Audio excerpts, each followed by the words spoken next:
This will be a day long remembered. Now I am the master.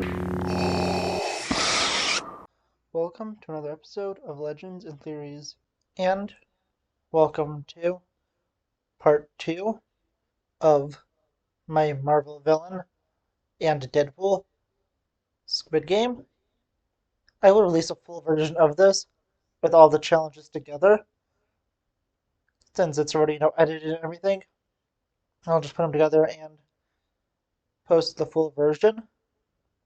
But this week, I will be going over the games of Tug of War, Marbles, and finally the Glass Stepping Stones or Glass Bridge. And although it's 3 games and the last one was 2 of these guarantee to cut the population of the players in half. Although it could have been perfect, I decided to make it uneven so we could have in this something more unique and have a few more players for the Glass Bridge Stepping Stones game, since there wasn't going to be many left. So it just saves a few extra for that, and there may be a few more survivors than you're expecting from some of these, but we'll go to it. Just as a reminder, our survivors currently include Ivan Vinko, Loki, Red Skull, Winter Soldier, Baron Zemo, Caecilius, Adrian Toomes, Herman Schultz, Eric Killmonger, Quentin Beck, Agatha Harkness, Taskmaster, Wenwu, Norman Osborn, Otto Octavius, Eric Lyncher, Raven, Sabretooth, Francis, and Wade Wilson. But this is about to be cut in half, -2. You will get to go to the next round completely free. So let's take a look at this, what the teams will be. And for this one, I did a random number generator to put them against each other. And it actually turned out to be pretty even games when I did this. So let's go take a look at it. We will now begin Game 3, the Tug of War. So first, let's go and take a look at the teams. I think that with it, I will put them in mainly with characters that would be drawn towards each other. So for example, I have a more of a magic user team that includes Loki, Agatha, and Caecilius. The next 2 are mainly made of Spider-Man villains. One, but the MCU ones. That includes Quentin Beck, Adrian Toomes, and the Shocker. And the other one is the 2 Raimi villains, which is Norman Osborn and Otto Octavius. And since, well, in the comics, Deadpool loves Spider-Man and has a great relationship with him, from what I've seen in the few comics I have read about him. So I put Deadpool on this team, and that covers another 2. Let's take a look at the next group. This one I have as a team of, well, from the Brotherhood of Evil Mutants. We have Eric Lyncher, Raven, and Sabretooth. And then we have another that is made up of more of the strategist. We have Zemo, Killmonger, and Wenwu. And our final team is the Rejects. Ivan Vanko, Francis, and the Taskmaster. Finally, Red Skull and Winter Soldier are just sitting out till the next round, since Both were loyal to Hydra. I couldn't find anyone else to work with. So, now let's take a look at these tug of war games. These were decided by a random number generator. And it's in the all numbers between 1 to 6. I got kind of lucky because the Spider-Man villains got together, which is pretty interesting. But let's take a look at them. The first one is Loki, Agatha, and Caecilius against Zemo, Killmonger, and Windwell. And that's an easy win for Loki's team. So they easily survived that. One of the Spider-Man villains, well, and Deadpool, includes Quentin Beck and Adrian Toomes and Herman Schultz going against Norman Osborn, Otto Octavius, and Wade Wilson. And that's another easy win with Osborn, Octavius, and Wade all taking this pretty simply because, well, they did have great advantages with super strength of Norman and also the fact that they're two geniuses and Deadpool is crazy enough to help them.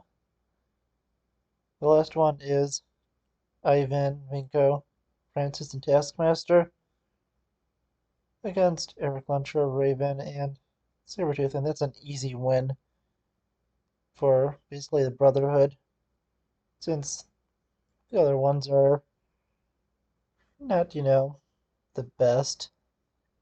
And, well, one of them is kind of like a joke character. I'm surprised he made it this far. It was literally, I think, on luck mainly, besides for one of the rounds. And, yeah, I also, Francis on there. I mean, he's decently skilled, and Taskmaster is easily eliminated. So let's go take a look at the survivors. Our survivors now are Loki, Red Skull, Winter Soldier, Caecilius, Agatha, Norman Osborn, Otto Octavius, Eric Luncher, Raven, and Wade Wilson. That's a pretty solid amount of survivors.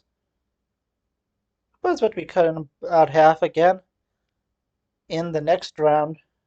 So let's start up the next game. Game 4, Marbles, is now beginning. Since, well, Loki is a trickster, we're just going to keep him out of this.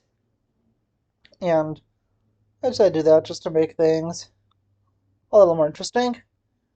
And of course, they don't know that this is one where they're pitted against each other. So we will have these team ups: Caecilius and Agatha, Red Skull and Winter Soldier, Norman Osborn and Otto Octavius, Eric and Raven, and then Sabretooth and Wade Wilson. And looking at these,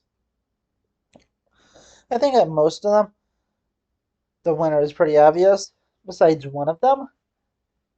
For the first round, we have Caecilius against Agatha, and I think that Agatha will be able to pull off this win pretty easily, although they can't use violence. She was a lot more tricky and good at deception than Caecilius was. Definitely pulling it over, well, at least the people in Westview, not really against the viewers.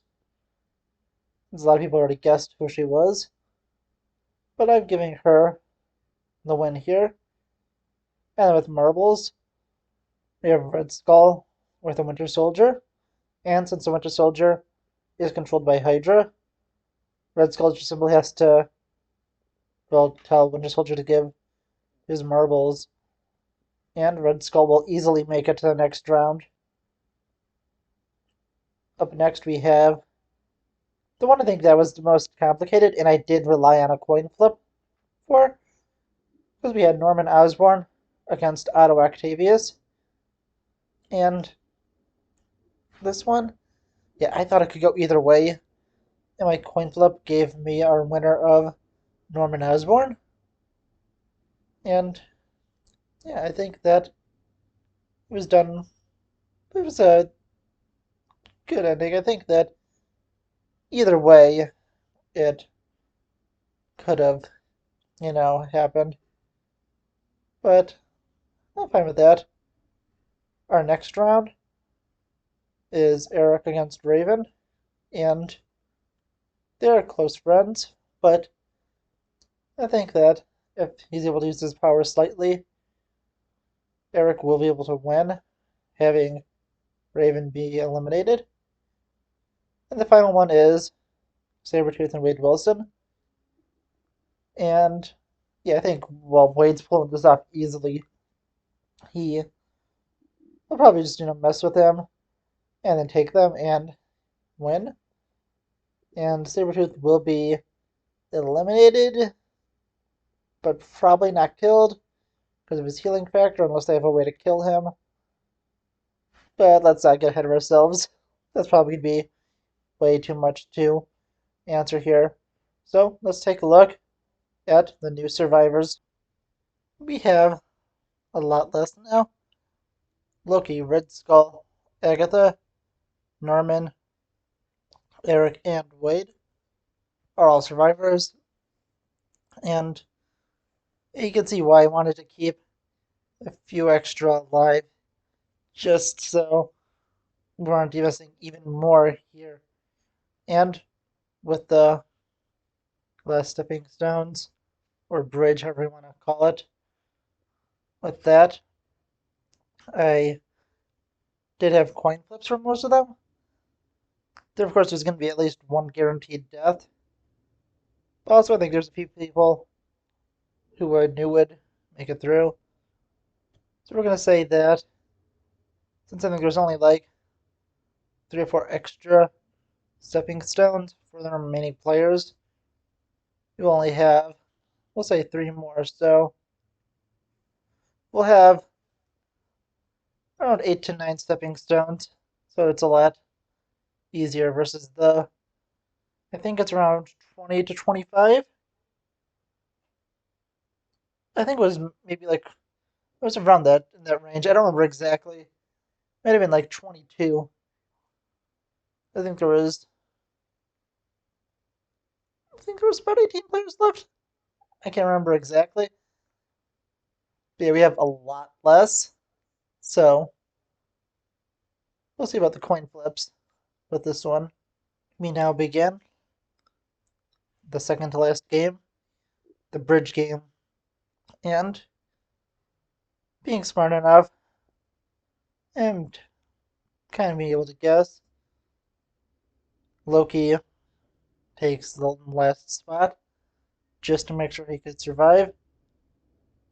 And then the rest of them go and pick their numbers out. Sadly, our first 2 are Norman Osborn and Agatha Harkness. And they are able to make it out a decent distance, but both do die. And this leads to our final 3. Well, final 4 actually. Sorry, I was thinking of it. We have, although they are towards the front, both Red Skull and Wade Wilson are able to, luckily enough, guess all of the correct glass panels to jump on and make it through. And behind them, both Eric and Loki, who I think would have made this through no matter what, since, well, I think that Eric could have used his magic magnetic powers to have been able to test the glass just slightly with a bar, and Loki would be behind him, because I think he would, want to play it safe. So he made it through, and Red Skull and Wade Wilson were able to make it through, and we're pretty lucky. Now, let's take a look at our final survivors, the ones that will be competing in teams for the Squid Game next week. I will tell you what the teams are. Let's take a look out for next week's video. I decided to put them in by universe. So we will have a fight between Loki and Red Skull. They get all weapons that they have that are not directly using an Infinity Stone. So Loki cannot use the scepter, but Red Skull can't use a Tesseract powered gun since it's not directly using the Tesseract. And then Magneto and Deadpool will be able to use their weapons. Magneto will get his little helmet and some metal. And Deadpool will have his swords and guns. So this will be a very interesting fight. I will be breaking that down next week. So I do hope you look forward to that. And what do you think of this so far? I'm kind of surprised that we kind of have 4. And don't worry, it's going to be, they'll both be able to get stuff they want. And let's take a look at what each would want from an Infinity Gauntlet snap. Loki, of course, being evil. Loki and not the more anti-hero version that we're seeing in the more modern setting would want to rule Asgard, as Red Skull would want to rule Earth. So I think that those two are pretty simple. And again, with Magneto, I think that he would want to make mutants the dominant species on Earth. And Deadpool, he's gonna watch for something weird. Honestly, I didn't even think about it. But honestly, knowing Deadpool, we could really have anything. It could either be for Hugh Jackman to return as Wolverine in the MCU, or it could be that he wishes for a lifetime supply of chimichangas and pancakes and stuff. Honestly, I have no idea. But yeah, I wanted to get down to this final one just so we could know what the people might, get if they win. And 2 of them will win since they will, be able to both get the prize. But the question is, after will they turn on each other? And that is a pretty interesting one. I think it's a little more clear for at least the Loki one. Let's be honest. Loki will probably turn on Red Skull if he does win. I'm not even going to keep that hidden from you. That's just Loki's nature. But I think that it's going to be a lot more interesting to see what would happen if either Deadpool would turn on Magneto or Magneto would turn on Deadpool. But we'll see about that because I will be doing more of like a fight analysis next week. It's not going to be more like this where it's like coin flips and me just saying I think she would win. It's going to be more of which one do I think is a more powerful combination team? And yeah, that's going to be pretty interesting. But I wonder, what do you think? Have you been enjoying this series? Have you not? Let me know in the comments, and I'll see you all in the next episode of Legends and Theories. Thank you for watching this episode of Legends and Theories. Please subscribe, like the video, share the video, leave a comment, check out the video on screen, and may the Force be with you.